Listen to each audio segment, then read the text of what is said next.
Para você que eu estou aqui na dispensação do Espírito, que Ele quiser fazer, Ele vai fazer. Amém? Que você esteja aberto para isso também. João capítulo 11, versículo 20. Quando os encontraram, digo amém. Ao saber que Jesus estava chegando, Marta foi ao seu encontro. Maria, porém, ficou sentada em casa. E Marta disse a Jesus: Senhor, se estivesses aqui, meu irmão não teria morrido. Mas sei que mesmo agora Deus te concederá tudo o que lhe pedires. Jesus lhe respondeu: teu irmão ressuscitará. Disse-lhe Marta: sei que ele ressuscitará na ressurreição do último dia. Jesus declarou: eu sou a ressurreição e a vida. Quem crê em mim, mesmo que morra, viverá. E todo aquele que vive e crê em mim, jamais morrerá. Crês nisto? Respondeu Marta: sim, Senhor, eu creio que tu és o Cristo, Filho de Deus, que deveria vir ao mundo. Obrigado, Pai, pelo privilégio de estar diante de um povo revolucionário. De um povo que nasceu, ó Deus, para conquistas extraordinárias. Obrigado, Senhor, pelo privilégio de poder falar da tua palavra. De ser, Senhor, a tua boca nesta terra. Usa-me para o louvor da tua glória, Senhor. Estou disponível ao teu agir, Espírito Santo, em nome de Jesus. Amém. A Bíblia fala em Romanos 8, 10, que em nós habita o Espírito, aquele mesmo Espírito que ressuscitou Jesus dos mortos. Habita em nós. Quando a gente olha Romanos 8 e fala do Espírito que dá vida, e a carne que gera morte, né, e fica aquele duelo, né, entre o Espírito e carne, e a gente olha João capítulo 11, são contextos diferentes, são coisas completamente diferentes, mas está se falando de um mesmo Espírito. O Espírito de Deus. Amém. Eu acordei, irmãos, há 2 anos atrás, com uma saudade um dia. Mas era a saudade que me fazia chorar. Eu digo: Deus, eu estou com saudade do que eu não vivi, mas eu quero viver. Aí meu marido falou assim: mas minha filha, só tu tem esses negócios assim. Eu digo: é, filho. Eu digo assim: ô, amor, eu estou esquisita. Ele fala: minha filha, você não está, você é. E eu chorando. E ele: filha, você está com saudade de quê? Eu digo: do governo do Espírito Santo. Eu quero Pentecostes, eu quero Atos dos Apóstolos, eu quero mais do que Atos dos Apóstolos. Eu preciso desse negócio, eu estou cansada desse evangelho. Meu Jesus Cristo de café com leite e mano, assim, morno. Eu digo: Deus, eu preciso. E eu comecei essa busca. E de repente eu ganhei um CD, botei lá a musiquinha. Aí Fernandão, que ele de Fernandinho não tem nada, né? Aí eu comecei a ouvir Fernandão. E Fernandinho cantando: vento impetuoso sopra sobre nós, como em Pentecostes, vem aqui reinar. Me joguei no chão, falei: é esse negócio que eu quero. Reina Espírito Santo. Eu estou cansada de governos humanos. Será que tem alguém aqui assim? Amém. Gente, nasceu uma fome dentro de mim e eu estou meio doida, no bom sentido. Porque Deus gosta de pegar esses coléricos sanguíneos e hemorrágicos para fazer uns negócios assim atrapalhados, que algumas pessoas não têm coragem de fazer. Aí Deus pega uns malucos assim, bota a gente de linha de frente e a gente vai, né? Olha, pastor Gabriel, eu estou levantando um exército de caçadores de Deus naquela cidade. E aí, irmãos, eu falei: meu Deus, eu preciso que o governo de Deus venha sobre nossas vidas. E quando a gente olha João capítulo 11, que fala da ressurreição de Lázaro, esse texto já foi pregado acho que você já ouviu trocentas mensagens sobre a ressurreição de Lázaro. Mas o que me impressiona é que, quando a gente olha essa história, a gente vê que em toda e qualquer situação, nós precisamos correr para o Senhor. Quando Marta e Maria perceberam a gravidade da doença de Lázaro, mandaram chamar Jesus. E até a pessoa chegar a Jerusalém, até Jesus receber esse recado e voltar, e Jesus fica em Jerusalém e só vem depois. Esse texto nos ensina muitas coisas, irmãos, que em todas as situações nós precisamos correr para o Senhor. Que o que move o coração de Deus é a soberania de Deus e a nossa fé, e nunca nossas necessidades e carências. E o que eu estou vendo é uma igreja carente demais e necessitada demais. A gente pede demais, a gente chora demais. Mas a gente chora porque a gente quer coisas. Eu não sei aqui, mas por onde eu paro, o que é que está acontecendo, Senhor? Então a gente precisa estar debaixo do mover dessa soberania de Deus. Esse texto também nos ensina que o Senhor tem um tempo determinado para cada propósito. E Ele jamais vai atrasar o que Ele tem para fazer, porque Ele tem o controle de tudo. Então eu sei que aqui, Deus me mostrou aqui nessa noite, que tem muita gente faminta por algo sobrenatural de Deus. E Deus manda te dizer: chegou o tempo da explosão. Alguma coisa muito forte vai explodir neste lugar. É explosão de crescimento, de milagres, de vida. Vocês vão ter muito breve um problema muito santo para administrar as pessoas que vão chegar. Você que tem talento e chamado, comece a se qualificar naquilo que Deus te chamou. Porque tu tem que trabalhar crente gospel, evangélico. Vambora, gente. Vocês entendem isso? Então, gente, eu falei, Deus, Espírito da ressurreição. E o Senhor, sim, filho, o Espírito da ressurreição precisa agir. E ele já está agindo, amém? Então, Jesus chega em Betânia, né? A gente vai ver, né? Jesus vem falando para os discípulos, não, Lázaro só está dormindo. Não, ele morreu. Jesus foi por etapas, né? Ele morreu. E aí Jesus chega e Marta vai ao encontro de Jesus. E aí quando a gente vê esse encontro, esse diálogo que eu acabei de ler, eu fiquei observando hoje esse diálogo e dizendo, meu Deus do céu, parecia duas pessoas conversando de uma mesma coisa de um jeito diferente. Você já conversou com alguém que você fala, a pessoa não entende? Aí a pessoa fala, você não entende, fica um negócio assim meio... Aí você fala assim, mas peraí, o que você está falando? Jesus chega e Marta vai e diz assim, Senhor, se você estivesse aqui, meu irmão não teria morrido. Eu não sei que em tom Marta falou isso, que Marta era muito líder. Se fosse eu, Jesus estava frito. Como é que eu mando te buscar, Jesus, tu não vem? Vigia. E Martinha estava nervosa e falando com Jesus, né? Eu mando te buscar, você não vem, agora meu irmão morreu. E Jesus começa agora um diálogo com Marta, tão interessante. Diz assim, mas ela diz algo que eu acho maravilhoso. Ela diz assim, eu sei, mesmo agora, que tudo que você pedir a Deus, Deus vai te conceder. Aí Jesus fala em cima da afirmação que ela faz. Aí Jesus fala, teu irmão vai ressuscitar. Ou seja, ele está dizendo, eu vou ressuscitar teu irmão. Aí ela vem com outro papo. E diz assim, eu sei, na ressurreição lá do último dia que tu falou aquele negócio, tu pregou naquele dia lá. Aí Jesus volta, ei, eu sou a ressurreição e a vida. Quem crê em mim, ainda que esteja morto, viverá. E todo aquele que vive e crê em mim, jamais morrerá. Crê nisso? Sim, Senhor, eu creio que tu és o Cristo, o Filho de Deus, que deveria de ver o mundo. Tchau, fui. Perdão, paciência, estressou. E a gente faz as mesmas coisas, irmãos. Ei, será que você está entendendo o que Deus quer fazer na sua vida nesses dias? Será que dá para você estabelecer com Deus um diálogo de submissão? Será que você pode dizer, eis-me aqui, sem questionar a soberania de Deus? Porque Deus agora, rapaz, o negócio está feio para lado de Deus. Senhor, porque eu estou vendo cada coisa. Você tem que fazer. Eu estava assistindo a inauguração de um grande templo em São Paulo. De repente o pregador disse assim, Deus tem obrigação de abençoar você. Eu digo, ai Jesus. Imagina, Deus obrigado a fazer alguma coisa por mim. E a graça que a gente acabou de cantar, né? Como é que fica? Irmãos, e Marta estava nesse diálogo. E essa conversa mostra um pouco do coração de Marta. Aliás, irmãos, as dores e os desertos, elas têm essa função de mostrar o que está dentro do nosso coração. E aí, quando você olha Lucas capítulo 10, e você olha a condição de Marta de novo, Marta era uma mulher maravilhosa, gente. Jesus entra em Betânia pela primeira vez, e Marta chama Jesus para hospedá-lo na sua casa. Eu quero perguntar às mulheres aqui, donas de casa, quantas donas de casa nós temos aqui? Fosse assim no final da tarde, tu já cansada, chegasse 13 homens na tua porta, tu chamaria para fazer um jantar e arrumar dormida para 13 machos, toalha para todo mundo tomar banho, colchonete para todo mundo dormir, tu chamava? Tava tem gente amarrando. Mas Marta não. Marta falou, Jesus está aqui, ela recebe Jesus na casa dela. E isso qualifica Marta como uma mulher hospitaleira, servidora, tremenda, amém? Marta convida Jesus, seus discípulos, para ficar na casa dela. Só que ela tinha conhecimento de quem era Jesus, mas não tinha, irmãos, relacionamento. E aí é que tá. Tem muita gente dentro das igrejas, tem muita gente liderando célula, tem muita gente fazendo coisas para Deus, que tem conhecimento de Deus, mas não se relaciona com o Senhor. E é tempo de relacionamento.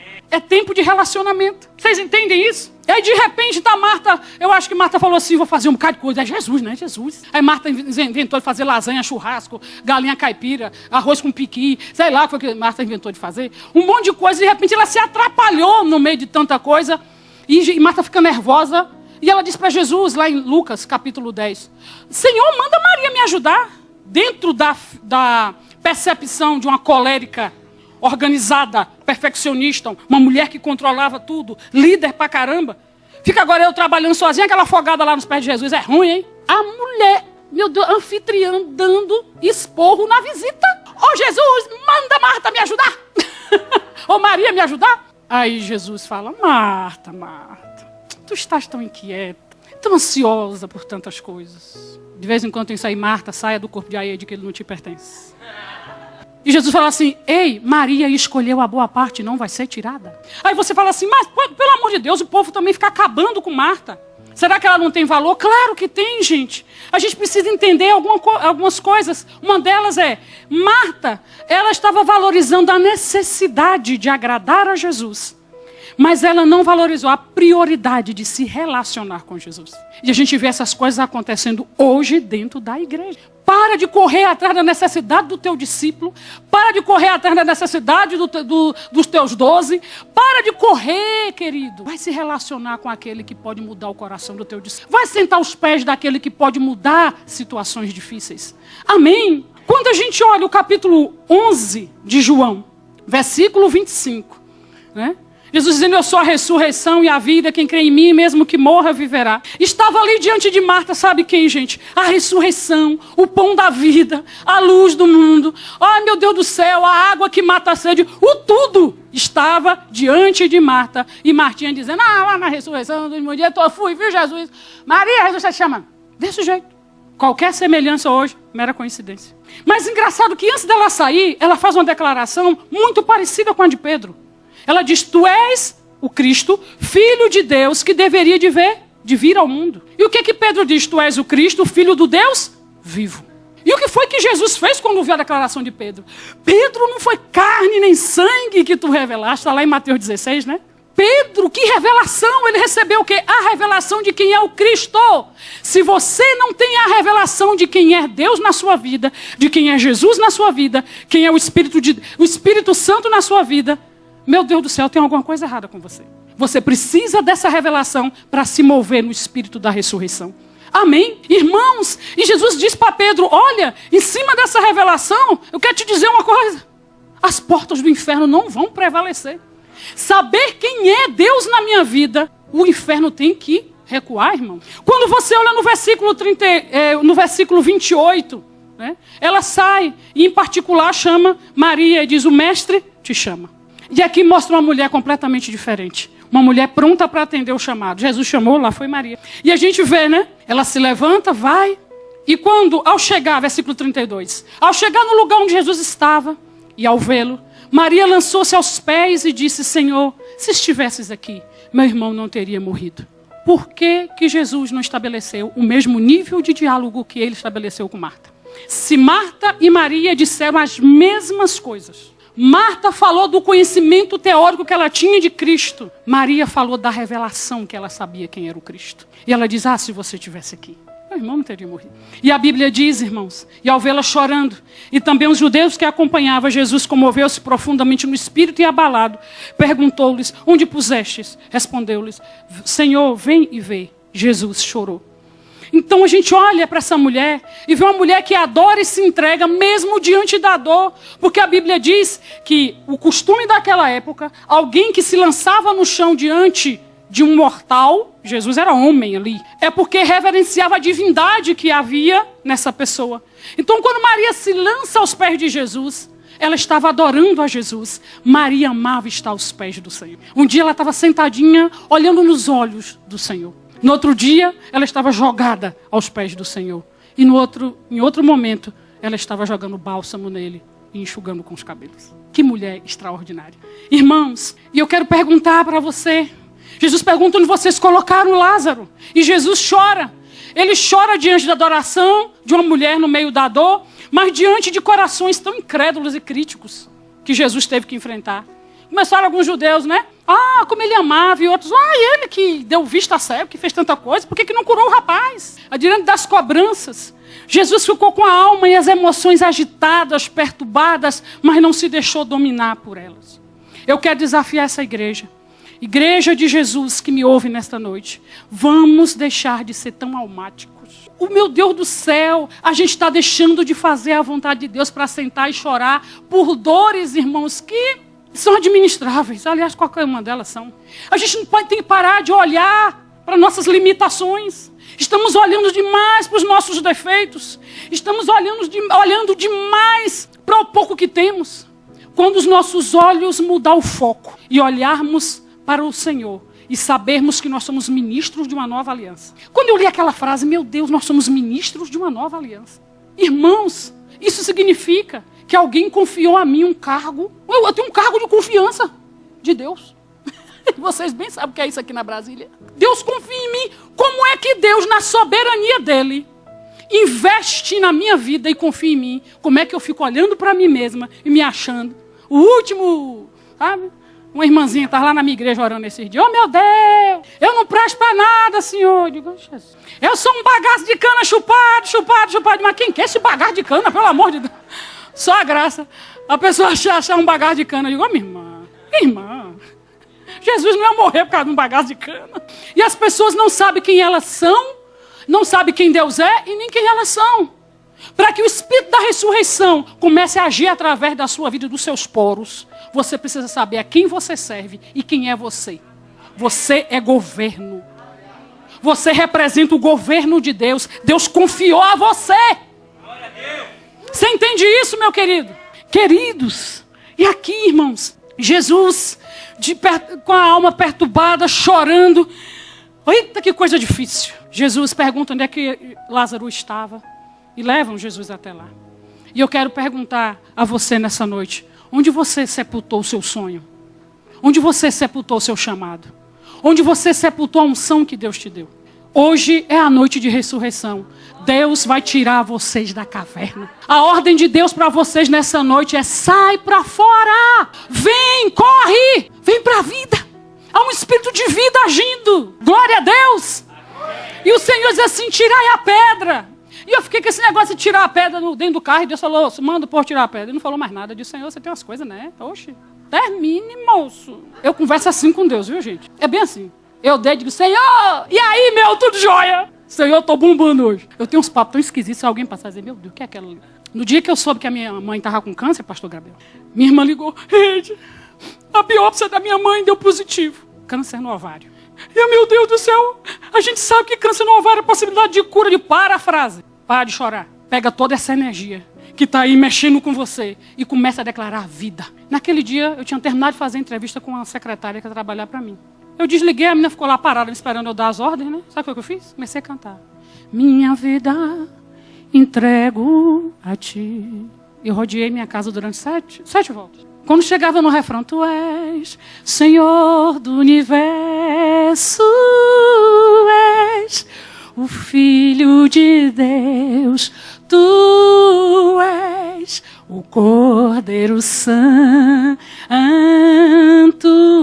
que morreu numa cruz.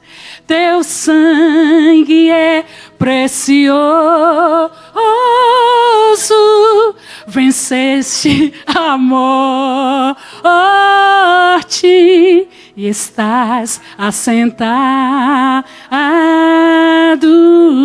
ao lado de Deus, Deus Pai. E quando eu cantava, ele venceu a morte. Eu vi aquele gigante tombando. E eu liguei para minhas irmãs: para de chorar e vamos jogar pedra no gigante que o bicho vai cair. Uhul! É para isso que nós estamos na terra, para mudar situações, para mudarmos circunstâncias.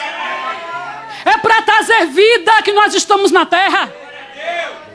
A gente está acostumado demais com morte, com dor, aqueles que é choruminguento. Eu nasci assim, eu cresci assim, morri assim, Gabriela. Ô filho, em nome de Jesus, sai disso. Chuta calaço. Pelo amor de Deus. E aí eu tô perdendo, eu pedi a Deus assim, Deus foi tratando comigo ao longo dos anos, né?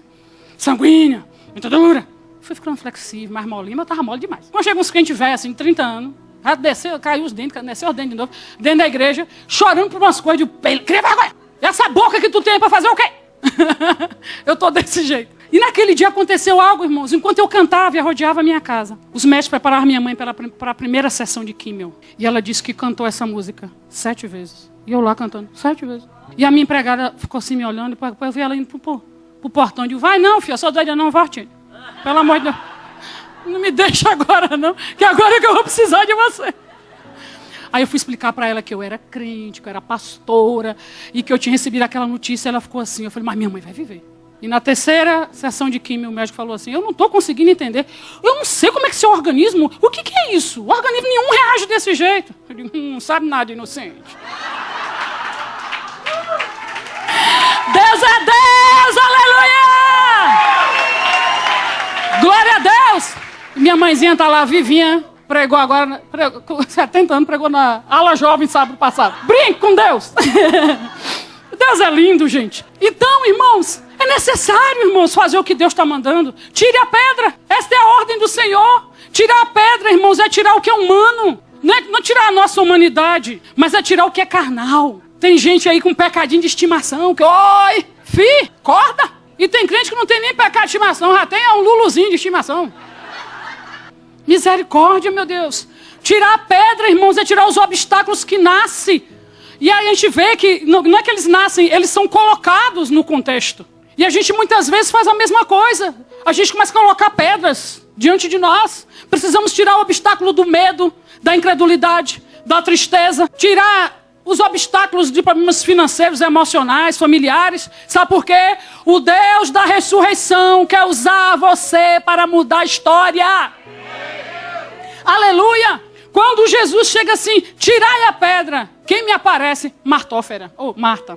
Tem sempre uma Marta, metódica, perfeccionista. Eu ganhei num dos meus aniversários, todo mundo sabe que eu gosto de ler, um livro chamado Mulheres Perfeccionistas. Eu falei, mas como é que a pessoa me dá um livro desse? Rapaz, tem nada a ver comigo. E eu deixei o pobrezinho do livro 8 meses na estante. E digo, vou dar esse livro para alguém. Engraçado que o nome do livro me incomodava. Eu falei, quando eu começo a me incomodar com alguma coisa, eu vou atrás. Eu falei assim, o que é que tem esse livro aqui? E o livro fala de Marta. E eu descobri que eu era 70% Marta. Fiquei tão decepcionada. Meu Deus, eu não acredito, eu bancando Maria e sou a maior martófera do universo. E eu achava que perfeccionismo era só aquele negócio de botar tudo, que meu marido é. Né? As camisas, suas cores, tudo assim. Eu digo, oh, meu Deus, para que essa bestagem? Eu boto tudo misturado. As meinhas, tudo separado. Eu misturo tudo. Minha gaveta é um negócio. Não é minha gaveta, não. Vitor é assim. E eu sempre achei que isso era perfeccionismo. Quando eu fui ver meu nível de exigência. Minha chatice com as pessoas. Minhas cobranças. Frases tão sentenciais na vida das pessoas. Por trás disso estava uma perfeccionista. E por trás de todo perfeccionista existe um orgulhoso. E eu fui descobrir que essa desgraça estava acabando comigo. Fiquei 30 dias no pano de saco, parecia uma coisa. Eu passei uma arma penada, que eu fiz uma roupa de saco deste tamanho. Eu digo, é para humilhar, então vambora, Jesus. Vocês estão rindo que não foi com vocês. O que eu passei em 30 dias, pastor. O que Deus moeu em 30 dias. Deus, para, que é isso? Você está exagerando. E eu descobri, irmão, sabe por quê? Eu falei para a Júlia, eu era mãe da ansiedade. Também isso era tudo de ruim, né? Por quê? O que o ansioso faz? Preocupação excessiva com o futuro. E quem pertence a esse tal de futuro? Deus. Mas a perfeccionista, a martófera, queria controlar até o futuro. Tudo tem que ser no meu cronograma. E Deus começou a quebrar. Marta manda Jesus vir, Jesus não vem, demora, depois chega, tira a pedra. Marta pirou o cabeção. Falou, Jesus já tem 4 dias, que é isso que você vai fazer? A mulher organizada. Eu fico imaginando Marta mandando botar aquelas... como é, Lázaro foi, né, as faixas, né? Não, essa faixinha não tá boa, não. Conserta aqui. Então, Lázarozinho, defuntinho, tão lindinho, mortinho. Chega Jesus dizendo, tira a pedra. A Marta pirou. Agora, depois de 4 dias? Irmãos, a gente faz a mesma coisa. Vai dizer para mim que só é só eu.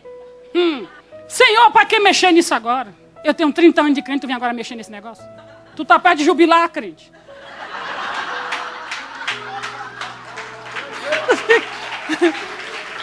Tu vem mexer nesse negócio, Senhor, deixa eu quieto. Senhor, eu já convivo bem, eu já aprendi a administrar esse negócio na minha vida. A gente faz as mesmas coisas. Sabe por quê? Pessoas controladoras, perfeccionistas. E Jesus estava atrasado no cronograma de Marta. E quando Jesus, algumas pessoas acham que ele está atrasado, falam assim, vou até mudar de igreja. Só Jesus na causa, ninguém merece um negócio desse. Pastor, a trindade toda para dar jeito nesse negócio. Meu Senhor. E Jesus fala assim para Marta. Marta, que paciência que Jesus tem com a gente, né?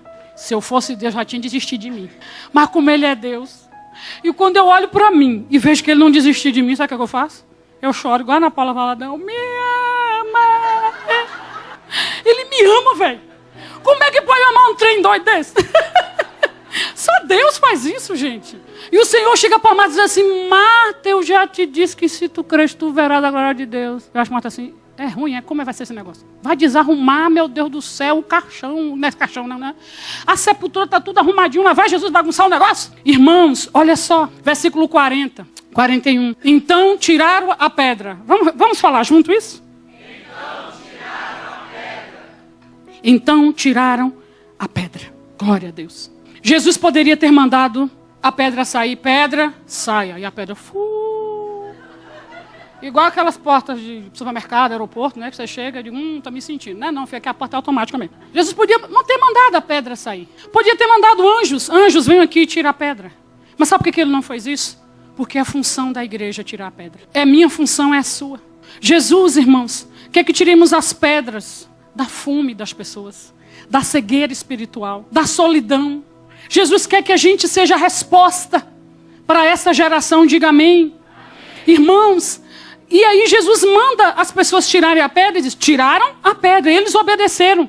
Amém? E aí ele faz uma oração tão simples. E quando você olha o contexto da oração de Jesus, é uma oração simples, mas na convicção de quem ele era e quem Deus era e como Deus respondia a oração. Nós precisamos ser batizados nessa convicção. E esse batismo só vai vir com relacionamento com Deus. Diga amém. Amém. Irmãos, a obediência trouxe algo sobrenatural naquele lugar. Diga amém. Eu quero dizer para você que Deus quer fazer uma explosão aqui, quer fazer algo sobrenatural aqui, mas vocês precisam obedecer, porque todo milagre é precedido de uma obediência. Sem obediência, fica difícil o milagre acontecer. E Jesus, irmãos, faz uma oração tão simples. E no versículo 43, tendo dito isso, disse em alta voz, Lázaro, vem para fora. Meu Deus, eu acho que gente correu, gente desmaiou. Marta, assim, maravilhada. Irmãos, olha só. Jesus, cheio do Espírito Santo, dá ordem a Lázaro. E a ordem de Deus para você é, saia das suas cavernas pessoais. Saia das suas cavernas onde você se enfiou. Aí, meu irmão, pelo amor de Deus. Tem pessoas em sepulturas pessoais, vivas, mas estão sepultadas. E depois, você fica dizendo, mas meu Deus, nada acontece. Você se enterrou vivo. Mas o Espírito da ressurreição está aqui, diga amém. Saia da caverna do medo, da incredulidade, da tristeza, da ansiedade, das dores, das perdas, da religiosidade. Por que você acha que Deus tem que agir de acordo com o conceito teológico que você tem? Vocês estão diante de uma teóloga. 5 anos no seminário, só a graça. Aprendendo teologia. E muito da teologia que a gente aprende no seminário é uma teologia católica. Nossos livros eram de edições paulinas. Eu tinha um professor que fazia piadas imorais com o nome do Espírito Santo. Teve um que levantou a Bíblia e falou assim, isso aqui, ó. Ele levantou a Bíblia e disse assim, isso aqui, algumas coisas são verdade, o resto é a armação da igreja primitiva. Armação, irmão? Eu falei para ele assim, Deus vai te cobrar por isso. E sentei. Com 15 dias eu tive que orar para Deus ressuscitar a pessoa, porque ele ficou entrevado de uma hora para outra, todo o corpo dele, ele mal conseguia mexer. E aí estavam atrás de UTI aérea para levar para São Paulo, eu soube, eu falei, não, eu vou lá. Chegou minha vez. Eu gosto desses negócios, irmão. Aí eu cheguei lá, bati na porta, a esposa dele atendeu, eu falei, eu preciso orar. Mas aí, Ed, você sabe, eu quero orar por ele assim mesmo, eu sei o que ele crê, o que ele não crê, eu quero orar. Eu falei, crente, eu vim aqui te dizer uma coisa, pede perdão a Deus pela besteira que você disse em sala de aula. Você é formador de opinião. Peça perdão ao Senhor. Eu vim orar para Deus te curar. Eu não acredito que Deus cura, não precisa você acreditar, eu creio por você. Eu digo, Deus, cura esta tora de Aroeira. Lá na Bahia, irmão, a aroeira é uma árvore dura, que ela arrebenta até motosserra. A bicha é dura. Diga, esta tora de aroeira diz que não crê em nada, Senhor. Mas eu creio por ele. Eu digo, Deus, cura Torquato. É o nome dele. E eu quero, Senhor, algo que tu faças assim, uma vingança gospel. E eu orei assim, desse jeito. Aí ele levantou os olhos assim para mim, eu falei, batiza ele com o Espírito Santo.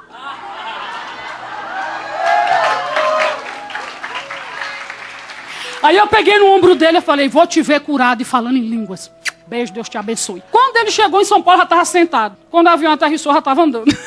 E aí ele falou assim, aquela mulher é doida, velho. Eu tô com medo dela. Aquilo foi bruxaria, olha. Aí ele estava no hotel, a camareira chega, bate na porta e falou assim, aquelas irmãs, né? Charamanaias. A irmã chegou e falou assim, eu sou camareira desse hotel, Deus manda te dizer. E disse a vida dele toda, pastor. E ele ficou espantado. Ele resolveu ir para a Bíblia. Ele fala grego, fluente, assim. Ele bate papo em grego, o cara é bom. Aí ele foi para a Bíblia. E o Espírito Santo começou a fazer algo na vida dele. Um mês depois, eu estava numa vigília. Quem estava na vigília? Escondido. Torquato. Meu professor de grego. E quando eu cheguei perto dele, estava ele xeramassuri, cantaramana. Uhul! Deus é Deus! Você entende isso? Você não pode se calar diante de tanta coisa que estão dizendo por aí sobre nós. Irmãos, em nome de Jesus. Talvez você chegou aqui hoje, querido, achando que não tem mais saída, não. Talvez você chegou aqui hoje achando, Senhor, cheira mal, tem mais jeito. Eu lido com isso há tanto tempo e não consigo vencer. Eu quero dizer para você que Jesus está te dando uma ordem. Vem para fora. Vem correndo para a presença dEle. Vem correndo para o sobrenatural. Vem! Ele está dizendo, vem para fora, sai dessa caverna que você mesmo entrou. Querido, temos a tendência de agirmos assim, igual a Elias. Nos escondemos nas cavernas pessoais, denominacionais. E a pergunta de Deus é a mesma até hoje. Sabe qual é a pergunta de Deus? Que fazes aí? O que tu está fazendo aí? Eu acho que Deus falou assim, se Deus fosse baiano, tinha dito assim, Elias, meu bichinho, o que tu está fazendo aí, né? Eu te ungi para esse menino. O que você está fazendo com a unção que você recebeu? Eu sou 12 do apóstolo André. E aí? Aqui veio. Eu faço parte do ministério apostólico Jesus, Pão da Vida. Acertei. Sim, mas você precisa ser mais do que isso. Você precisa ser ministro de uma nova aliança. Deus precisa pegar você. Mas Deus precisa, sabe o quê? Que você saia da caverna. Deus não foi lá arrancar Elias, não. Bora, Elias, eu estou te girando. Bora. Pegar Elias pelo cabelo e dizer, bora, Elias. Sai, Elias. O que você está fazendo aí? Bora, sai. Vai ungir um novo rei. Vai ungir um novo profeta. Irmãos, está na hora da gente sair dos nossos sepultamentos. E o Senhor diz assim, o que estivera morto saiu. Versículo 44. Com os pés e mãos atados com faixa e o rosto envolto num pano. E Jesus disse, desatai-o e deixai-o ir. Outro papel da igreja. Tirar as ataduras que impedem alguém ressurreto, alguém que nasceu para Deus, de andar de acordo com a palavra, de ver com os olhos da fé, de falar a linguagem do Espírito, de ouvir o Espírito Santo. Esse é um papel nosso. Nós, como discipuladores, a nossa função é desatar pessoas. Amém? Irmãos, mas nós também temos que tirar nossas próprias ataduras. As ataduras do nosso orgulho, do nosso temperamento difícil, das feridas que nos causaram. E nesse processo, sabe o que Deus vai fazer? Vai usar o meu irmão que está do meu lado. Ele vai usar o meu discipulador. Ele vai usar pessoas próximas de mim. É necessário isso. Queridos, o Espírito da ressurreição hoje está neste lugar. Jesus está dizendo, vem para fora. Tira essas ataduras. Se você não dá conta de tirar essa atadura, tem alguém perto de você. Tem o seu líder de cela, seu discipulador, seu apóstolo, seus pastores, que pode fazer isso. Liberar uma palavra, impor as mãos sobre você, te aconselhar, fazer algo por você, para que essa atadura largue sua vida. Você não foi feito para viver amarrado. Eu fico imaginando como foi que Lázaro conseguiu sair de dentro do... Você estava todo amarrado. Eu acho que Lázaro ressuscitou chateado. Quem mandou me amarrar desse jeito? Agora está no maior trabalho para levantar, velho. E ele levanta, não sei como, né? E consegue chegar do lado de fora. E Jesus olha e diz, desatai-o, deixa ele ir. Ei, Deus quer você voando. Deus quer você correndo. Deus quer você conquistando. Mas atado você não pode fazer nada. Irmãos, há 2 meses atrás, aconteceu em Barreiras um acidente de avião. E estava dentro do avião um fotógrafo, o Rui Rezende, e uma pilota. E eles estavam no motor. E ele tirou o cinto, porque ele é fotógrafo, e ele estava fotografando a colheita, não, ele estava fotografando a plantação de algodão. Né, ele estava perto da colheita. Fica lindo. E aqueles voos bem mais, né, rasantes e tal, ele tirando foto. De repente, ela perde o controle da aeronave, eles caem, ele estava sem cinto. Então imagina o que ele viveu. Ele quebrou várias costelas, o aparelho digestivo dele rompeu do lado de fora. Foi uma coisa horrível. Ele se quebrou todo. E quando eu vi aquilo na televisão, eu falei, eu vou lá orar e esse povo vai ressuscitar tudo. Ninguém vai morrer. Aí eu cheguei no hospital, mas eu não conhecia as pessoas. Aí me disseram assim, a pilota, o estado dela está mais grave do que o de Rui, e ela foi transferida para Salvador. Eu falei, Senhor, que o Espírito da ressurreição esteja sobre aquela moça. Não permita que ela morra sem te conhecer. Em um nome de Jesus. E aí eu vi alguém chorando. A moça falou assim, a prima dela. Eu falei, olha, a sua prima não vai morrer. Ela vai sobreviver. E eu dei uma palavra de Deus, orei. Ela ficou assim me olhando. Assim, como assim? Deixa essa mulher do nada, sei lá quem é essa mulher. Mas o Rui Rezende, eu vim lembrar que quando eu era adolescente, ele tinha 2, 3 aninhos, né? E eu conheci esse rapaz, e eu falei, meu Deus do céu, eu sei quem é Rui Rezende. No outro dia eu fui para o hospital de novo. Quando eu cheguei lá, encontrei a mãe, irmãos, pessoas que eu não via há mais de 30 anos. E aí eu falei assim, eu preciso entrar no CTI. E ela falou assim, Aede, o médico acabou de dizer que o estado dele é muito grave, que ele tem algumas horas de vida. Eu falei, seu filho vai ficar bom.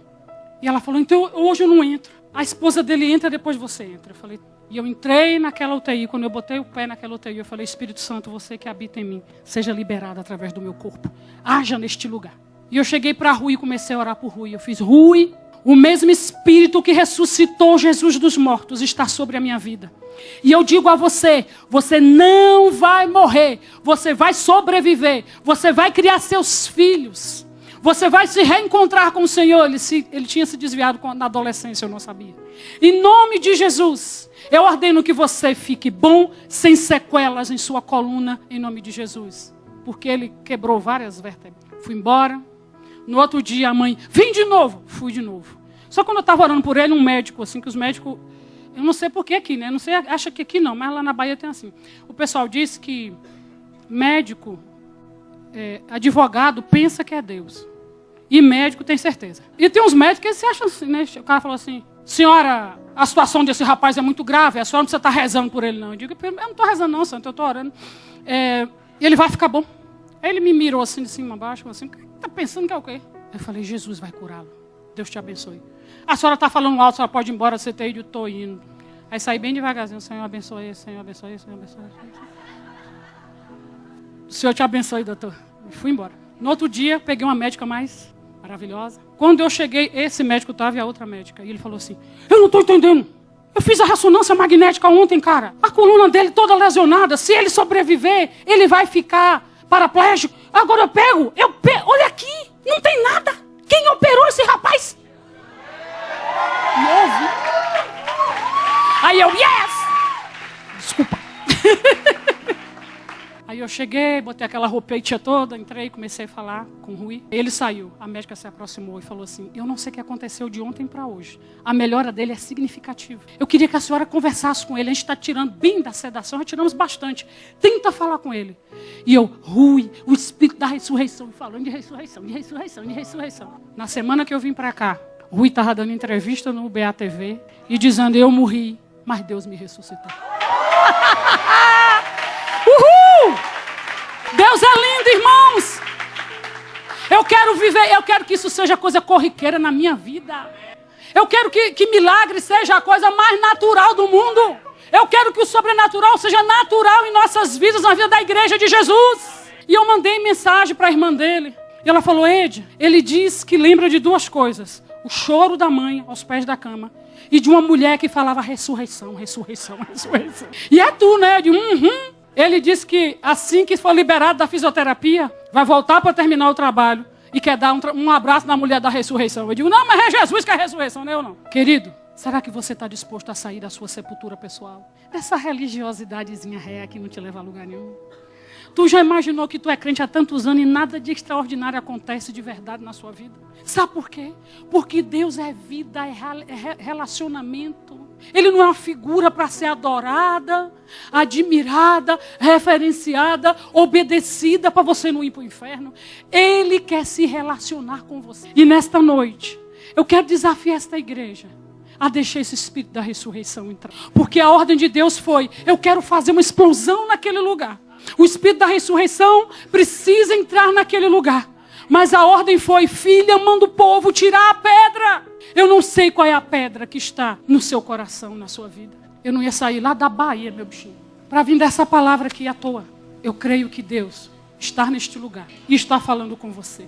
Quantos estão dispostos? Ei, quando a pedra for removida, todo mundo vai ver tua feiura. Todo mundo vai ver que você está todo atado. Mas todo mundo também vai te ver na casa de Simão, do lado de Jesus. O testemunho vivo de alguém que foi desatado. Não se preocupe em mostrar suas feiuras. Sabe por quê? Toda pessoa que se expõe é tratada, é curada. Irmãos, essa força humana foi o homem que botou a pedra no sepulcro. Foi o homem que teve que tirar. Mas existe uma força humana brigando com a força do Espírito. E eu percebo como o humano está muito forte no coração de algumas pessoas. Parece que a carne é que está ganhando. Não está errado esse negócio, o Espírito é mais forte. Eu fui pregar em Manaus e ouvi uma música que eu falei, que música desaforada é essa, meu Deus? E a música dizia, tira a força humana que me impede de cair prostrado. Eu disse, Senhor, então quebra minhas pernas. Vai quebrar. Eu sou exagerada mesmo. E a música dizia assim, fala na minha cara tuas verdades, que mesmo eu arrasado, eu vou continuar a te ouvir. Eu digo, esse cara é doido. Não disse só com essa música desaforada de Jesus falando na cara da pessoa. Mas comigo só funciona assim. Eu quero dizer para você, chegou o teu dia. Hoje é domingo, dia de ressurreição. Ah, cheira maçu e andela.